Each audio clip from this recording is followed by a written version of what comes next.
Subscribe अवश्य करिए। दोस्तों, हम सभी ने कोविड-19 नामक बीमारी के दौरान देखा कि कैसे जब हम सब इस खतरनाक जानलेवा बीमारी से बचने के लिए अपने घर से एक कदम भी बाहर निकालने में डरते थे, उस दौरान ये भगवान रूप में डॉक्टर ही थे जो कोरोना के रोगियों को अपनी जान की परवाह किए बिना एक बेहतर इलाज देने के लिए संघर्ष कर रहे थे। यही कारण है कि हम सदियों से कहते चले आ रहे हैं कि डॉक्टर भगवान का दूसरा रूप होता है। लेकिन अगर यही डॉक्टर पैसे और हवस की लालच में अंधा हो जाए तो इसे भगवान से शैतान बनने में भी समय नहीं लगता।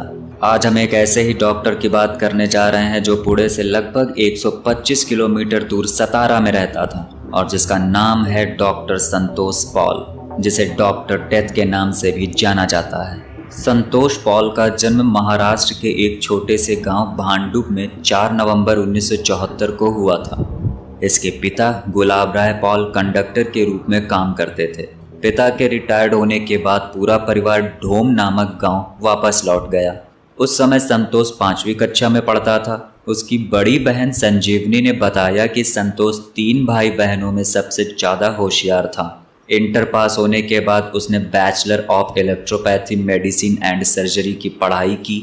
फिर कुछ वर्षों के बाद फरवरी 2003 में मां ताराबाई की मृत्यु होने के बाद इसी वर्ष मई में 29 साल की उम्र में संतोष ने अपनी पहली हत्या की थी। 2003 में ही उसने शादी भी कर ली थी। प्रेमिका को बनाया पहला शिकार। संतोष ने अपना पहला शिकार 23 साल की सुरेखा को बनाया। संतोष के पकड़े जाने के बाद पुलिस को अपने दिए बयान में उसने कबूल किया कि सुरेखा उससे प्रेम करती थी और वह उसके गहनों से। चूँकि सुरेखा उसके साथ भागने का दबाव बना रही थी, लेकिन संतोष किसी और से शादी करने वाला था और इसी के चलते उसने सुरेखा से छुटकारा पाने का फैसला किया। उसने सुरेखा को उसके सारे गहनों के साथ अपने घर आने के लिए कहा। जब वह उससे मिलने आई तो उसने उसके सिर पर रॉड से हमला कर दिया, फिर उसका गला घोंट दिया और उसके शरीर को अपने घर के पीछे खोदे गए गड्ढे में दफना दिया। फिर उसी के ऊपर नारियल का पेड़ लगा दिया। इसके बाद संतोष ने सुरेखा के सोने के गहने, जो लगभग 15 तोला था, एक ज्वेलरी शॉप में बेच दिया। इससे उसे और अपराध करने के लिए प्रोत्साहन मिला। दूसरा शिकार, वनीता गायकवाड़। पहली हत्या के 3 साल बाद 2006 में संतोष ने अपना दूसरा शिकार वनीता गायकवाड़ को बनाया। संतोष ने बताया कि वनीता HIV पॉजिटिव थी और वह इलाज में उसकी मदद कर रहा था। उसने वनीता से भी मीठी मीठी बातें बोलकर उसके भी जेवर धीरे धीरे निकलवा लिए थे। इसके बाद एक दिन मौका पाकर वनीता को बेहोशी का इंजेक्शन देकर उसका भी गला घोंटकर हत्या कर दी। जब पुलिस वनीता के शव को बाहर निकाल रही थी, उसी दौरान एक सिरिंज व खाली इंजेक्शन की शीशी भी मिली थी। उस दिन उसने जो नारंगी साड़ी पहनी थी वह भी कंकाल के अवशेष के साथ बरामद हुई।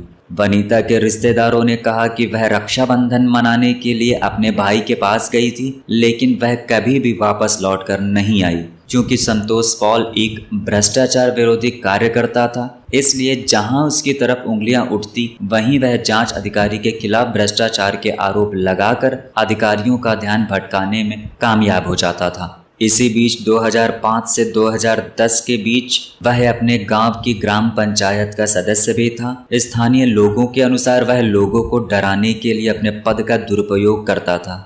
रिश्तेदार को बनाया तीसरा शिकार। पैसों की लालच में डॉक्टर संतोष ने रिश्तों को भी तार तार कर दिया। डॉक्टर डेथ का तीसरा शिकार उसकी दूर की रिश्तेदार जगबाई थी। जगबाई की 4 बेटियों में सबसे बड़ी बेटी सीमा ने बताया कि एक व्यक्ति ने हमारी जमीन पर अवैध रूप से कब्जा कर लिया था और संतोष हमारी मदद कर रहा था। जब हमारी माँ लापता हो गई तो हमें उस पर जरा भी संदेह नहीं हुआ, क्योंकि वह हमारे साथ हमेशा हमारे मुश्किल वक्त में रहने का नाटक करता था और हम भी उस पर आंख बंद कर भरोसा करते थे, जिसका हम लोगों को आज बहुत अफसोस हो रहा है। इन 3 हत्याओं के बाद संतोष ने 3 और हत्याएं की, जिनका मकसद सिर्फ और सिर्फ लूट करना ही था। जब इन सभी हत्याओं के संबंध में लोगों ने संतोष का नाम लेना शुरू किया तो पुलिस ने जांच शुरू कर दी। जांच से बचने के लिए वह मुंबई में अपने एक रिश्तेदार के घर चला गया। संतोष का छोटा भाई दीपक भी यहीं शिफ्ट हो गया। कैसे पकड़ा गया हत्यारा?